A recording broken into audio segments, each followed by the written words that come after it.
का नाम साइली सुरवे है और ये मॉडलिंग का काम कर चुकी है। अब देखिए एक मॉडल के साथ कितनी विचित्र और चौंकाने वाली घटना घटती है। रिपोर्ट के अनुसार 2019 में साइली सुरवे अपने परिवार वालों के खिलाफ जाकर दूसरे समुदाय के व्यक्ति अतीफ से शादी कर ली। शादी करने के बाद साइली सुरवे ने हिंदू धर्म छोड़कर इस्लाम धर्म कबूल कर लिया और अपना नाम बदलकर अतीजा रख लिया। इसके बाद साइली सुरवे के साथ वह बिल्कुल नहीं हुआ जिसका इन्होंने सपना देखा था। रिपोर्ट के मुताबिक इन्हें परेशान किया गया और शारीरिक और मानसिक तौर पर कष्ट झेलना पड़ा। एक दिन साइली सुरवे ने अपने परिवार को फोन किया और बताया कि अतीफ से शादी करना उनके जीवन की सबसे बड़ी गलती थी और मदद करने को कहा। फिर साइली सुरवे का परिवार इन्हें वापस घर लेकर आए। अपने घर वापस आने के बाद इन्होंने आगे क्या किया जानते हैं। सबसे पहले इन्होंने इस्लाम धर्म को छोड़ा और हिंदू धर्म में वापसी कर ली। साइली सुरवे ने कहा कि उन्होंने वापस हिंदू धर्म में कन्वर्ट कर लिया है और अपना नाम बदलकर आद्या सुरवे कर लिया है। उन्होंने बच्चों के नाम भी बदल दिए हैं ताकि उन्हें पता हो कि वे किस धर्म से हैं। इस वीडियो को बना किया था तब इतनी समझ नहीं थी। मैं एक भरोसे से गई थी,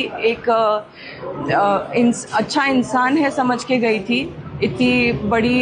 इतना बड़ा डिसीजन मैंने लिया था, नहीं तो मैं नहीं लेती। मैं नहीं चाहती थी कि मेरे बच्चों के सामने ये सब हो।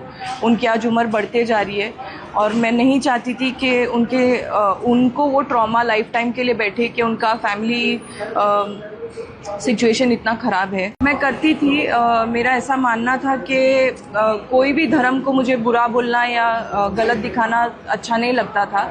लेकिन मैं जो बचपन से सीखते आई हूँ, मैंने बहुत टाइम तक कोशिश की कि मैं वो करते रहूँ। बाद में जब ओपनली उसका विरोध किया गया तब मुझे बंद करना पड़ा और तब धीरे धीरे मुझे ऐसा दिखाया गया कि दूसरे कोई भी धर्म में ऐसी चीज़ें नहीं है या फैक्ट नहीं है जो इस्लाम में है। ये लव मैरिज था।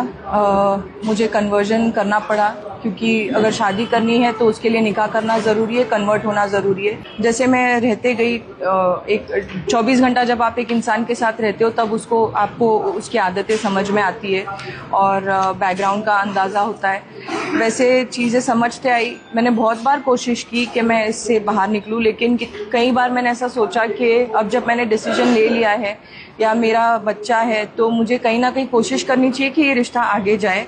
लेकिन एक लिमिट होती है टॉलरेट करने की, सहन करने की, जो मेरी ख़त्म हो चुकी है। क्योंकि 24 घंटा जब आपको गालियों के अलावा बातें नहीं सुनने मिलती, मारपीट के अलावा बिना कोई गलती के मारपीट की जाती है आपके साथ और जिसकी आपको आदत नहीं होती है, तो वो नॉर्मलाइज हो जाती है वो चीज़ें। और मैं नहीं चाहती थी कि मेरे बच्चों के सामने ये सब हो।